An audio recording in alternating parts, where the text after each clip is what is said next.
त्यांचा जन्म 11 एप्रिल 1827 रोजी महाराष्ट्रातील सातारा जिल्ह्यात झाला.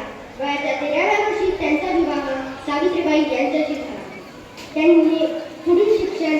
त्यांचे पुढील माध्यमिक शिक्षण पुण्यातील स्कॉटिश मिशन हायस्कूल मधून पूर्ण केले.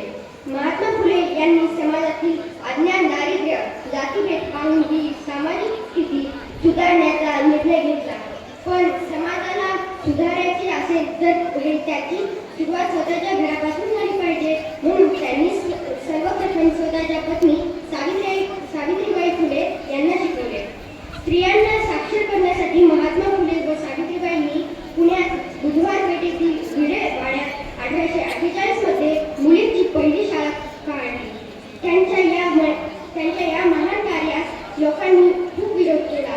महात्मा फुले यांनी स्त्रियांवर होणारे अन्याय व अत्याचार पाहून 1863 मध्ये बाल हत्या प्रतिबंध गृह सुरू करून महिलांना आश्रय दिला. त्यांनी आपले संपूर्ण जीवन समाजासाठी वाहिले. म्हणून लोकांनी त्यांना